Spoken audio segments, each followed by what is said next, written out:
Our scripture reading tonight is coming from the book of Acts 28. Acts 28. Once safely on shore, we find out that the island was called Malta. The islanders showed us unusual kindness. They built a fire and welcomed us all because it was raining and cold. Paul gathered a pile of bushwood, and as he put it on fire, a viper driven out by the heat fastened itself on his hand. When the islanders saw the snake hanging from his hand, they said to each other, "This man must be a murderer. For though he escaped from the sea, justice has not allowed him to live." But Paul shook the snake off into the fire and suffered no ill effects. The people expected him to swell up or suddenly fall dead. But after waiting a long time and seeing nothing unusual happening to him, they changed their minds and said he was a god. Father, we thank you for such a time to hear your word. Speak to us, instruct us, correct us, and empower us for the glory of your name. In Jesus' mighty name I pray. Amen. Tinotenda Mwari zvikuru nekuda kweshoko rawo. Brother Louis, you're welcome. Sister Evelyn, you're welcome. Baba Maduro, you're welcome. God bless you, people of God. So scripture yandaverenga manirano, it's Acts 28. Iri kutaura pamusoro pevanhu vanga vasafa a shipwreck. Ndokubva vamanager kuenda paisland yainzi Malta. So they were safe on that island. Only kungoti Paul had a challenge on that island. They suffered a shipwreck. Vakamanager kuswima vakaenda paisland inonzi Malta. Varipo vasvika zvakanaka. There was a challenge. Ye viper yakabuda mumoto because of the heat. Shokurati, because of the heat, a viper came out of the fire and fastened itself on Paul's hand.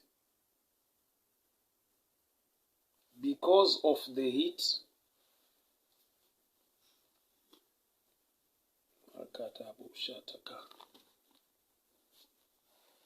zvanga zvakanaka kuti vanhu vaveserwe moto nokuti kwaitonhora.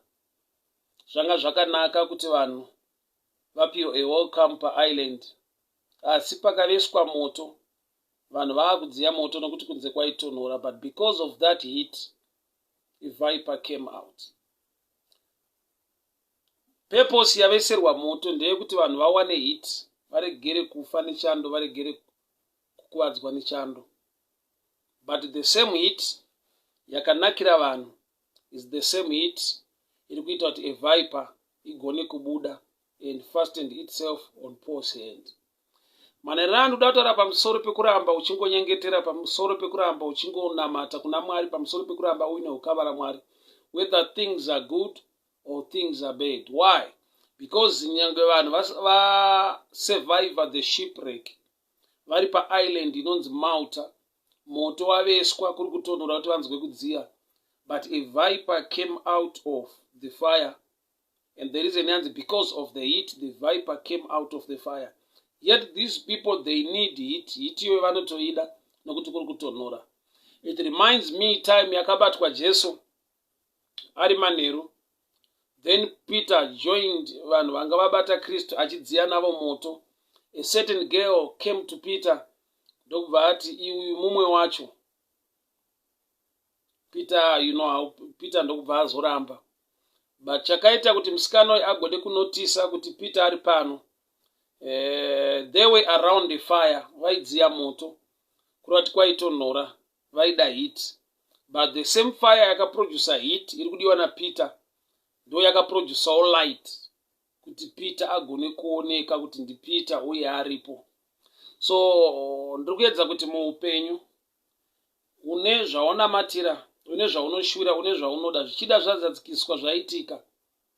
but kuramba uine ukama naMwari, kuramba ukabata pana Kristu, kuramba uchinyengetera kunokosha, nekuda kwekuti the same heat yauri kuda yapo, but sometimes the same heat can also produce or can make, inogona kukonzera kuti usangane nezvimwe zvinhu zvawanga usingatarisire. Chauri kuda kudzirwa, chausingade iviper, but because of the heat the viper came out. Mai Mukwena Muguti, you're welcome. A good night to you. God bless you. So because of the heat, the viper came out and fastened itself on Paul's hand. Chiri kudiwa pano nevanhu vese nekuti kuri kutonhora heat. So viper yanga irimo mukati mehuni, viper yanga irimo mukati memiti, viper yanga iripo paisland yeMalta. Vachakaita kuti izodiscover kunzi pane viper yanga yamonera ruoko rwaPauro. Yauya sei paruoko rwaPauro? Because of the heat, the viper came out. So in life, tine zvinhu zvatinoshuvira nekutsvaka. Zvinogona kubatika kana kuzadzikiswa. But tikasuduruka uye nekubva pana Mwari nokuti zvandaida zvaita, you will find out kuti even mune zvaunoda mune a package yezvimwe zvausingade, zvinongoda nyasha kana kuti simba raMwari to handle it. Muri kuona here kuti Paul, nyoka yamonera paruoko rwake inyoka ine nhororondo, it's a poisonous viper. Vagari vepaMalta vanotoiziva kuti kana yamonera ruoko rwemunhu, either munhu anozvimba kana arumwa or anodonha pasi otofa. That's why they're expecting him to swell or to fall down dead. Vaitarisira kuti achazvimba kana kuti achawira pasi ofa nekuda kwekuti this viper was very poisonous. Vasafa shipwreck ndokubva vasurvivor. Vaenda paisland inonzi Malta, they are survivors. But mukusurviva kwavo newelcome yavapiwa, vavaisirwa moto nokuti kuri kunaya kuri kutonhora. But because of the heat, a viper came out and it fastened itself on Paul's hand. Vakanganisei kana kuti varesvei vanhu vepaMalta?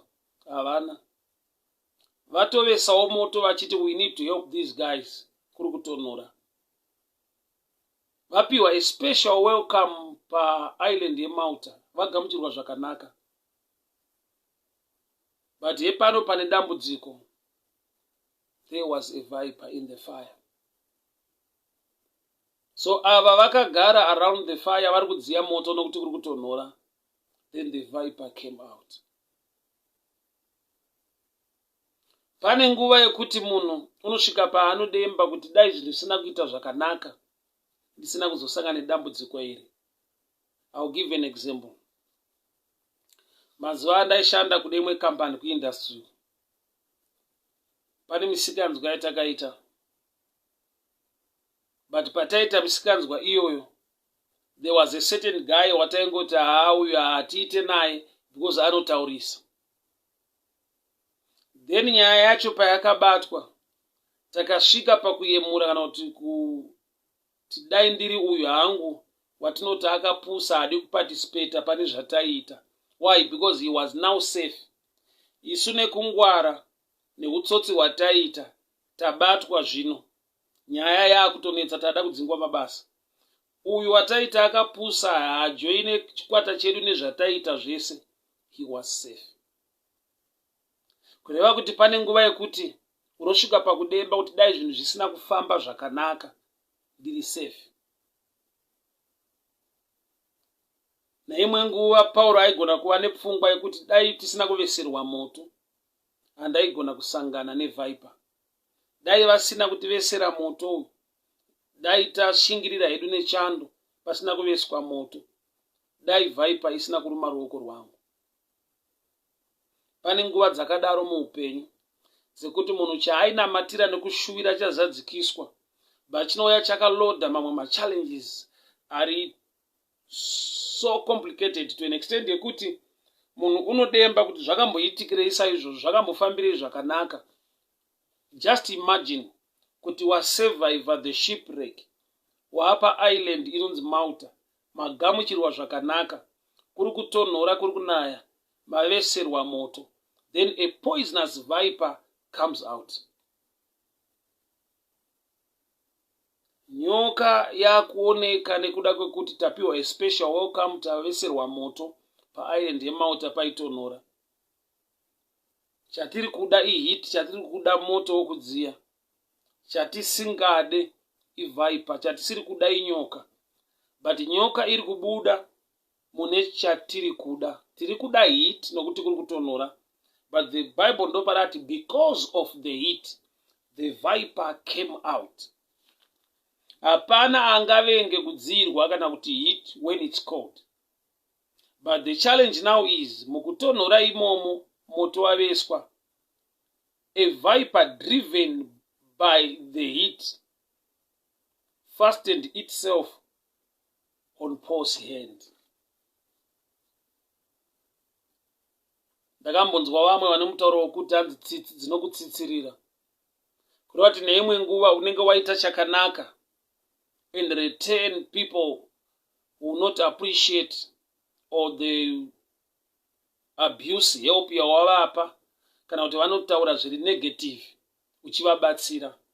Muupenyu mune nguva yekusangana neizvozvo, yekuti waita chakanaka kune vamwe vanhu, instead yekuti vaappreciate vakugamuchire zvakanaka, they continue to speak negative.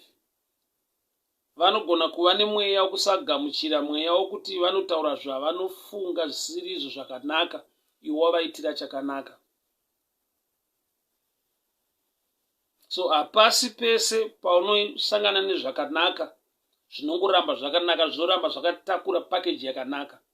Kune zvinouya iri heat kuchitonhora, but the same heat yoproducer a viper inogona kukuuraya. So what's the message tonight? Ndiri kuti all the time, panguva dzese, ngatirambei takamira muna Mwari, whether things are good or things are bad. Why? Because there are sometimes when things are good, nzvenge zvakanaka, but a viper is hiding. Nyoka yakatovanda mune zvakanaka izvozvo. Kune promotion inogona kuuya, but promotion yauya inotakura zvimwe zvinhu zvisina kunaka, zvekuti unozosvika pakudemba kuti dai promotion isina kuloketa ini nayo. The witness certain people in life wekuti maybe the husband wapromotwa kubasa, zvotodena kusagadzikana mukati mewanano, kusvika paextend yekuti vanhu vanosvika pakudivorsa.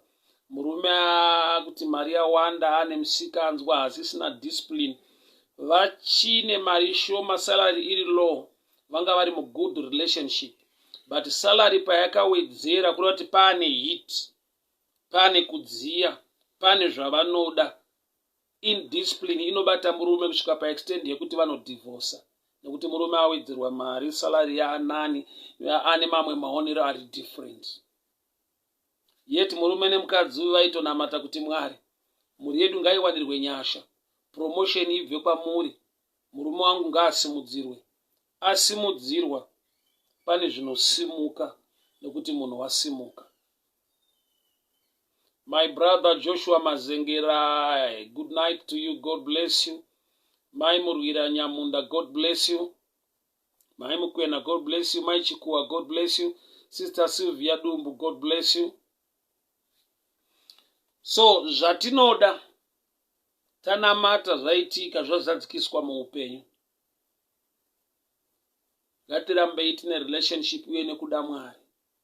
I always tell people this: the more God blesses you, the more you must love him. The more God blesses you, the more you must seek him. The more God blesses you, the more you must remain in him. Why? Because kune mamwe challenges, kune mamwe miedzo, pane zvimwe zvinouya muupenyu zvakamirira kukuwana at that level chete. So every new level in another dimension of attack yekuti you need God always. Pane nguva yekuti kuri kutonhora paveswa moto pari kudziya, and you will not be aware kuti pane zvinosimuka nokuti moto waveswa. Pane zvinongooneka kana hiti yapo. So the more God blesses you, the more you must seek him, you must love him, you must always pray unto him.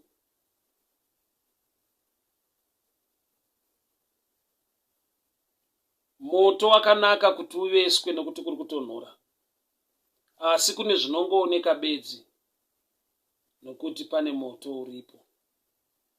Peter aidziya moto, musikana ndokubva auya zvikanzi uyu mumwe wacho. Chapa musikana wekuti aone kuti Peter ari pano yaingova nhau yekuti anga ari pamoto. So moto waari kudziya Peter une hiti yaari kuda kuri kutonhora, but une light rinoita kuti aonekwe nemaenemies ake. So tine zvatinoshuvira nekuda nekutsvaka muupenyu, but are we ready kuzohendla zvinobuda? So Bible rati varume vepamauta, ruoko rwaPauro rwamonererwa nenyoka, havana help yavakamupa. Help yavanga vapa Paul nevamwe vake ndiye kuvavesera moto nokuti kwaitonhora. But pakazoonekwa paruoko rwaPauro pane a viper, this extent, this level, vakati we cannot help. Chavaingofunga nechavaitarisira for him to swell or to fall down dead, because vaiziva how poisonous the viper was. So help vakapiwa, vakaisirwa moto, vakabatwa zvakanaka. But ndokubva vasangana nedambudziko rekuti vanhu vepamauta havagone kubatsira. Asi nyasha dzaMwari dzanga dziri muupenyu hwaPauro. Bible rati, and he shook off the viper into the fire. Wakazunzira nyoka mumoto. Vanhu vakazoshamiswa nazvo kuti taitarisira kuti anowira pasi kana kuti anozvimba, asi azunzira nyoka iyi mumoto.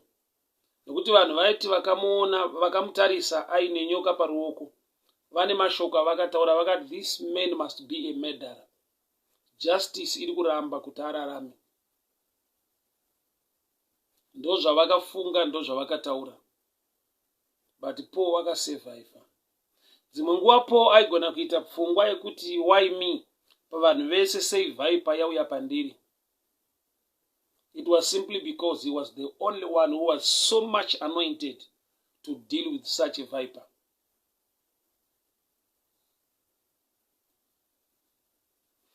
Sisters, we see Sai Bridget Chiremba. May the good Lord bless you. You are welcome. God bless you. So Paul aigona kuita mubvunzo wokuti pane vamwe vese ini ndiri pamisheni yebasa raMwari, vamwe maprisoners yekuda kwemhosva dzavakaita, but Paul was on a mission to preach the gospel. Nyoka ndokubva yananga paari nechikonzero chekuti zodzo raakatakura nyasha dziri maari dzinogona kuhandla such a case. So pane nguva yekuti ukazvitarisa zvaunoitirwa iwewe hazvingaitirwe vamwe vakanyarara, but pazvinoitirwa iwewe chinokupa kunyarara, you carry the grace to handle such a matter. Zvanzi we arrived safely paisland inonzi Malta, asi pane nyaya dzipo. Kumvura uko vaswima vasurvive the shipwreck. Vari paisland inonzi Malta pane nyaya dzipo. Now they are on land, on an island. Vasurvive kumvura. But because it was raining and it was very cold, ndokubva vavesirwa moto. But I want to show you something here. Vasurvive the shipwreck musi kumvura. Ndokubva vauya paisland. Chakonzera kuti vaveserwe moto kwanga kuchinaya uye kuchitonhora. Shipwreck vaisevhaivha musea kumvura. Vauya paisland, chakonzera kuti vaveserwe moto kwainaya kune mvura. Kureva kuti it's another dimension yefight, but iringokonzerwa nethe same thing. Nokuti pavanga vari musea kumvura, vasevhaivha shipwreck ndokuuya paisland. Chaakuita kuti nyoka ioneke is because of the heat. Sei paveswa moto? Because it was also raining. Kureva kuti imvura, but iri kuvafaita in different dimensions. Uku vafaitwa kusea, vauya paisland, the same nyaya yemvura ndio iri kukonzera kuti vaveserwe moto, because it was raining and it was cold. Kureva kuti the devil anongoita sekunge haasiriye, but ariye ari kudhila newo malevels auri kusvika muupenyu. Vasafa eshipwreck ndokubva vasevhaivha. Kureva kuti vari kusea, vari kumvura, vasevhaivha, chikepe pachaparara, vakamaneja kuswima vakaenda paisland. But the same devil achiri kungoda kuvafaita. Nyangwe vasvika paisland, chavapa kuti vaveserwe moto, it was raining, imvura futi. Vasevhaivha kumvura kusea, vauya paisland paakunaya mvura. So chaita kuti vagari vepamauta vatiti kuveserei moto, it was raining and it was cold. Kureva kuti vasevhaivha kumvura kusea, but nyangwe vauya paland vari kuatakwa nekuda kweishu yemvura futi iri kunaya. Ndikuedza kuti kudii? Ndoda kuti tionesane kuti pano is the same devil. Auya nekumvura muri kusea, maapa island ari kuuya futi nerizeni yekuti kune mvura iri kunaya, saka maveserwa moto pakabuda evhaipa. Kureva kuti wakaipa ari kungoita sekunge ari kuadjusta malevels, but is the same devil. Ari kuzviitirei? That's a picture yekuti tidzidze uye kuti tione kuti every level the devil ane a system to attack you. Whether une chawasevhaivha waapa island, kune zvepo, kune dhimoni rinonetsa vanhu vari muwanano, risingagoni kuataka munhu asati apinda muwanano. Kune a system yakarongwa newakaipa inoataka vanhu vari pane imwe level yemari dzavanobata, vari pane imwe level mukati mefamily isingabate munhu asati ane family. So when God blesses you with a family or with a husband, you need also to continue to pray and trust in the Lord. Nekuda kwekuti the same devil amboataka vari kusea ndiye ari kuvataka vari paland.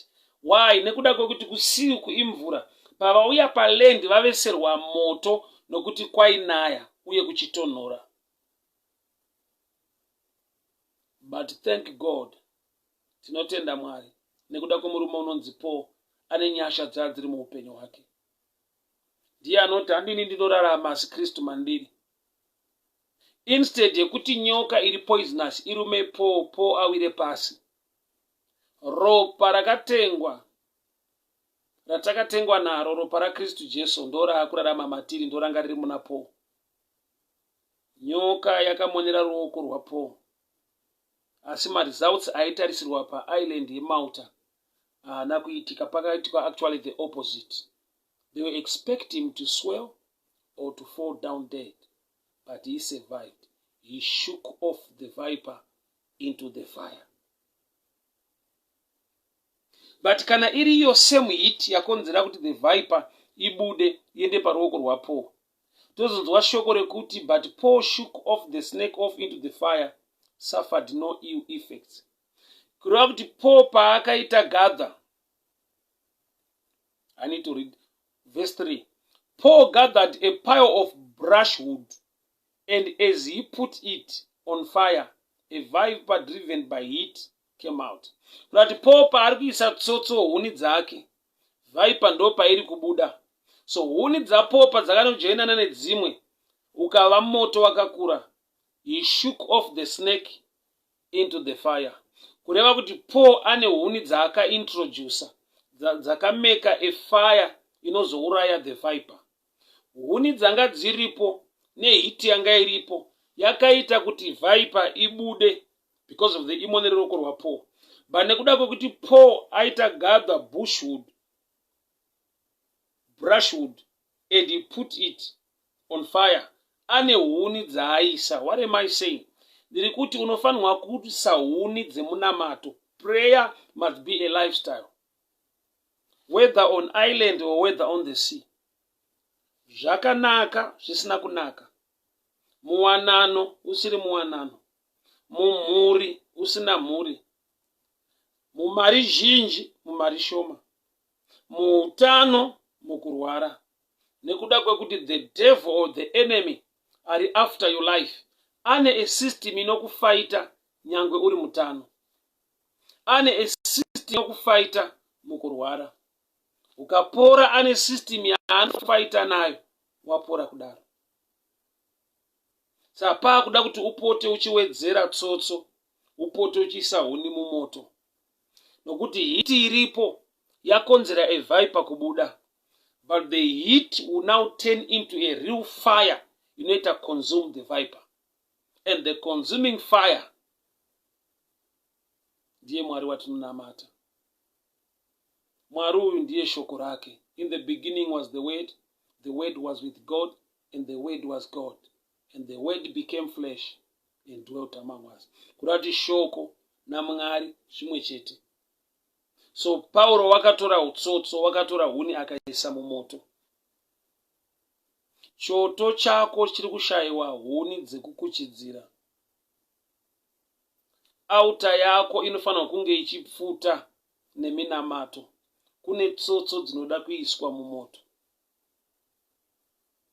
Vaipa nyangwe yabuda, but ndaona moto wako uchikonzuma this viper. Paul shook off the viper into the fire. So ndauya kuzoencourage somebody manerano kuti moto uri kuda tsotso dzinowedzerwa. Pari kudiwa huni dzaunoisa mumuchoto. Huni dzandikutaura nezvadzo. That's your prayer life. Atari yako ngairambe ine moto uri kubvira. Atari ngairambe ine huni.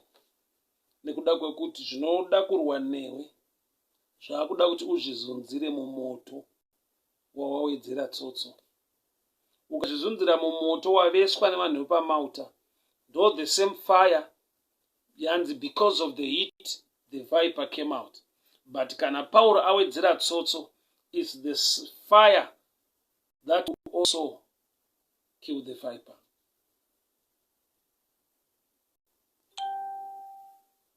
Father, we thank you for your word.